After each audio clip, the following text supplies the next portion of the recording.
Maju sebagai caleg DPR RI dari Dapil Riau 1. Kemarin itu ada yang nanyain, kenapa sih masih milih Riau? Kenapa nggak pindah dapil aja? Seperti itu. Saya sempat merenung, iya ya, kenapa nggak pindah dapil ya? Tapi saya punya komitmen untuk diri saya sendiri.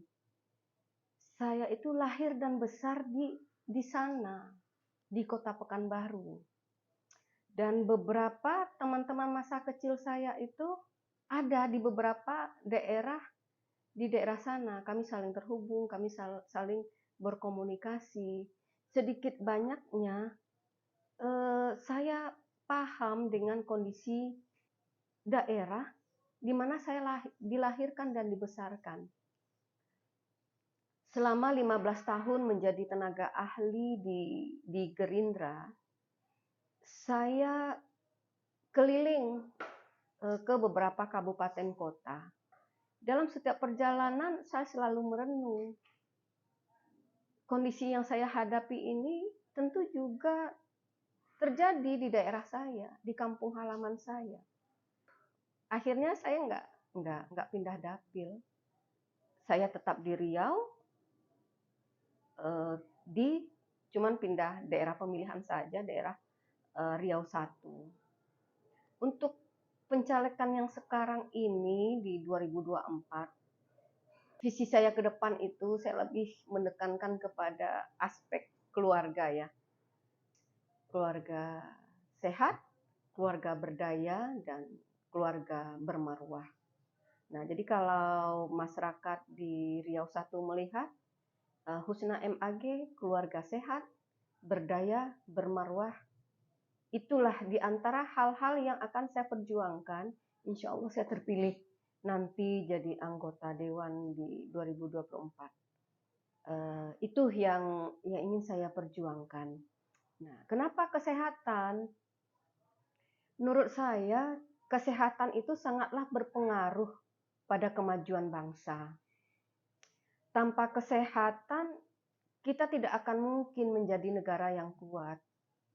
Dengan kesehatan yang baik, kita bisa mewujudkan pendidikan yang baik pula. Dari pendidikan itulah nantinya akan melahirkan bangsa yang cerdas. Dengan begitu, kita akan mendapatkan ekonomi yang baik dan bisa berinovasi. Dengan kondisi seperti itu, pada akhirnya kita ini bisa sejahtera serta menjadi negara yang baik dan kuat untuk menghadapi tantangan-tantangan dari luar. Jadi kita sehatkan dulu masyarakat kita ini fisik dan psikisnya.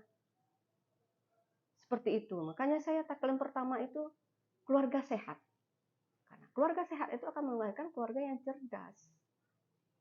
Bangsa ini memerlukan generasi-generasi yang cerdas dan berkualitas.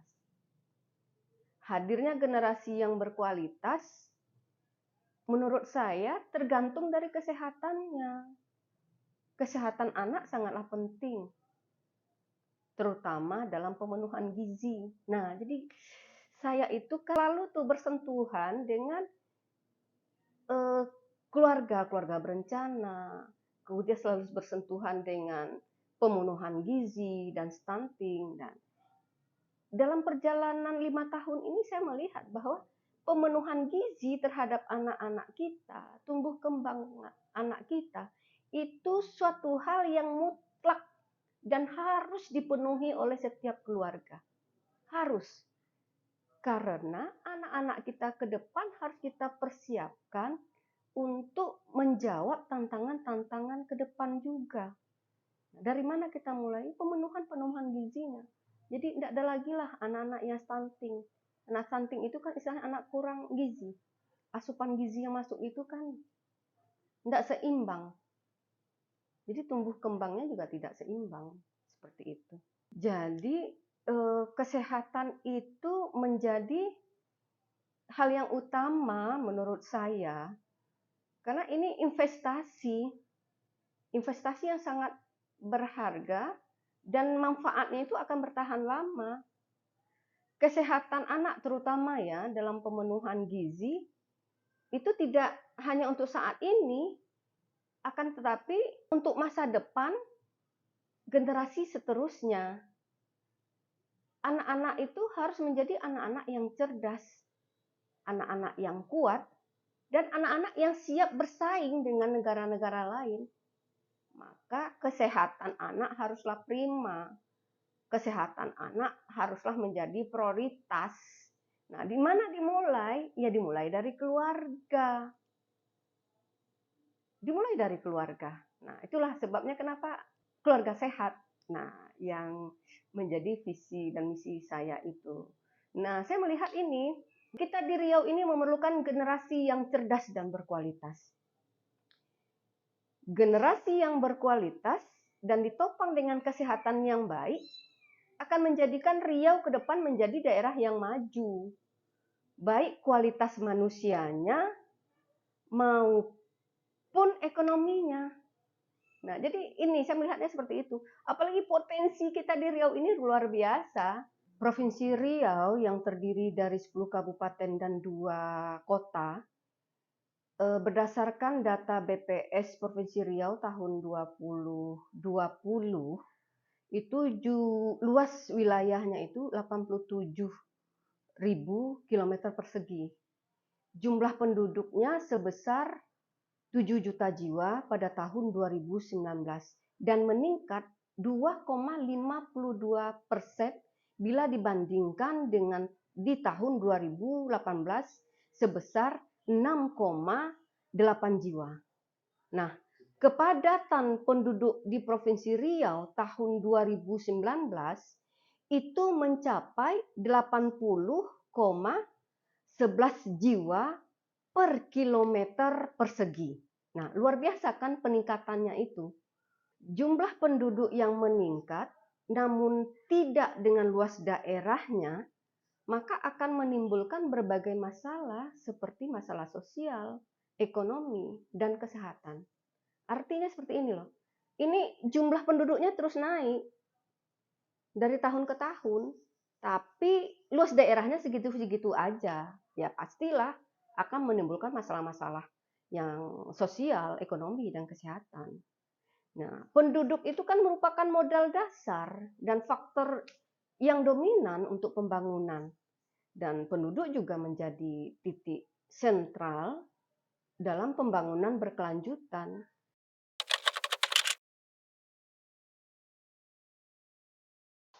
Hal tak kalah pentingnya adalah sektor pendidikan. Menurut Riau dalam angka tahun 2023, Indeks Pembangunan Manusia IPM Riau tahun 2022 itu sebesar 73,52, lebih baik dari tahun sebelumnya sebesar 72,94%. Sementara angka partisipasi murni sekolah APM setingkat SD itu sebesar 97,80%, SMP sebesar 80,43%, dan SMA sebesar 63,87%.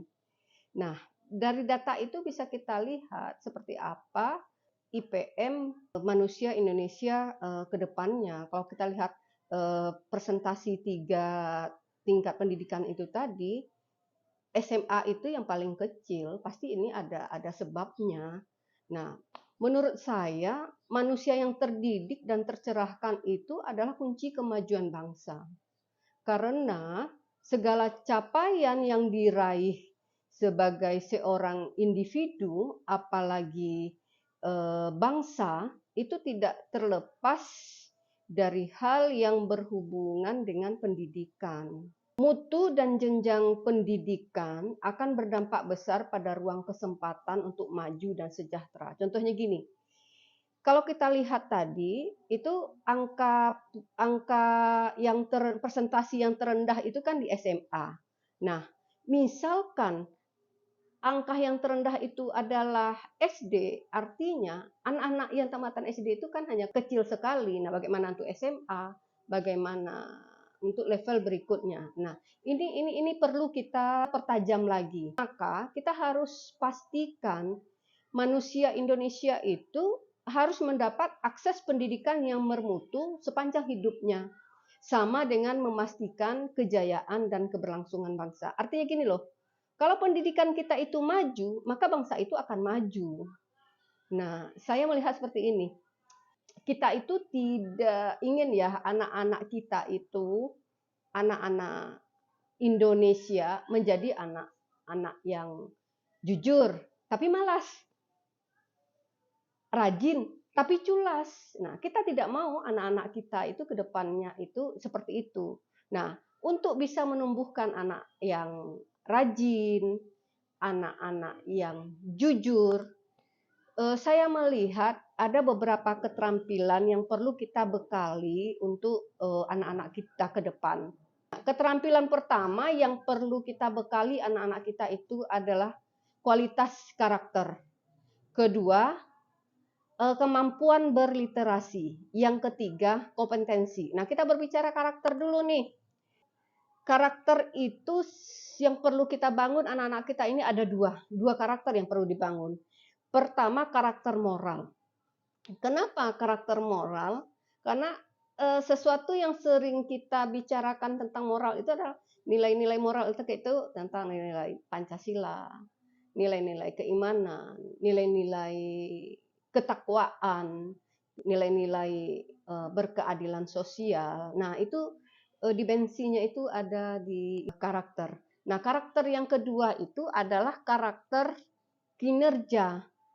Karakter kinerja itu seperti ini, kerja keras, ulet, tangguh, punya rasa ingin tahu, berinisiatif, gigih, punya kemampuan ya beradaptasi dan punya kemampuan kepemimpinan. Nah, anak-anak kita itu butuh karakter-karakter seperti itu untuk masa depan.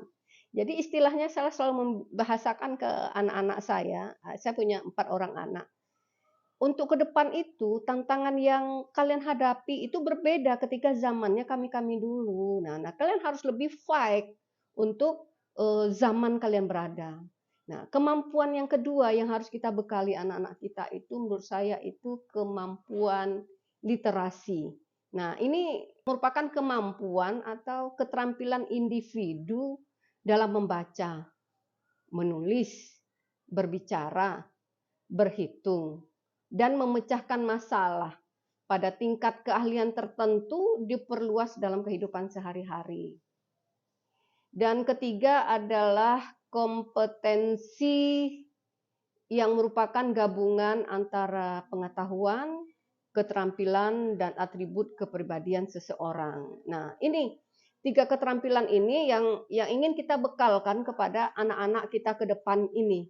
Seperti apa potret anak-anak kita ke depan itu, minimal dengan 3 keterampilan ini yang kita bekali kepada mereka, itu bisa membantu mereka menjadi seseorang yang punya kapasitas dan akan membuat orang tersebut bisa memenuhi apa yang dia butuhkan. Dan satu lagi yang perlu kita siapkan anak-anak kita itu, mereka bisa keterampilan mereka yang mereka peroleh itu akan bisa menyelesaikan persoalan-persoalan hidupnya di masa datang. Ini yang kita perlu bekali anak-anak kita. Nah, saya pikir dari pengalaman saya berorganisasi, saya mendapat keterampilan kepemimpinan itu waktu saya berorganisasi ya, waktu masih muda itu.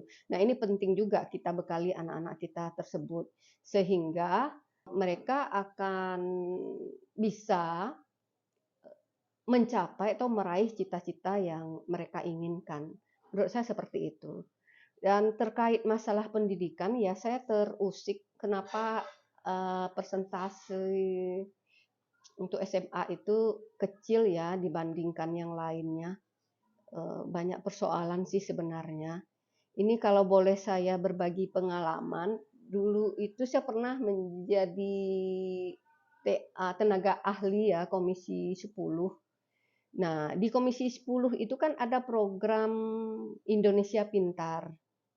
Nah, saya tuh pernah, ketika dana itu sudah cair, saya pernah memberi pesan, ya apalah, menggurui orang tua murid. Saya pernah bilang begini, "Bu, Pak, itu dana PIP anak Bapak Ibu kan sudah cair. Tolong ya Pak, dana itu diperuntukkan memang untuk kebutuhan anak-anak kita sekolah, apakah beli baju seragamnya, bukunya, yang lain-lain. Jangan digunakan untuk yang lain dulu," begitu. Nah, kenapa saya ucapkan seperti itu? Karena data di lapangan yang saya temui, ketika dana PIP mereka itu cair, ada yang dipakai dana itu untuk bayar cicilan motor. Ada yang dipakai dana itu untuk memenuhi kebutuhan sehari-hari. Nah, akhirnya saya merenung, eh, apakah ada ketimpangan atau ada anak-anak kita yang putus sekolah, yang pendidikannya tidak sampai selesai, memang sampai SMA itu. Ini apakah karena ada apa ya, eh, persoalan prioritas di dalam keluarga. Nah, pengalaman saya itu, waktu kami sekolah dulu, Abah itu sampai bilang begini, dengan bahasa Pangkalan ya, Abah itu cerita. Abah, kalau masalah sekolah kok nomor satu deh Abah. Biarlah makan sambal lado Abah, tapi anak Abah sekolah sadu-sadunya. Biarlah Abah tidak pakai apa-apa. Biarlah Abah pakai uh, trompa aja. Nah, trompa itu kalau bahasa kita tuh sendal. Sendal jepit itu loh. Nah, biar Abah pakai trompa aja. Enggak apa dah. Asal anak Abah sekolah sesadonya. Nah, saya melihat ini ada skala prioritas di tiap keluarga. Kalau memang pendidikan menjadi prioritas untuk keluarga, maka kita akan menyediakan porsi tersendiri untuk persoalan-persoalan pendidikan itu, dengan dulu meredam kepentingan-kepentingan yang lain, apakah untuk beli baju atau dan lain-lain. Nah, itu pengalaman saya dulu bersekolah. Nah, kami adik-beradik seperti itu. Akhirnya saya merenung sampai ke situ. Sehingga alhamdulillah dengan pola yang diterapkan oleh Abah itu, bahwa pendidikan itu adalah nomor satu, dan Abah menjadikan pendidikan itu sebagai investasi. Nah, akhirnya saya sampai pada kesimpulan bahwa untuk perbaikan kehidupan berikutnya itu yang bisa merubahnya itu ya pendidikan.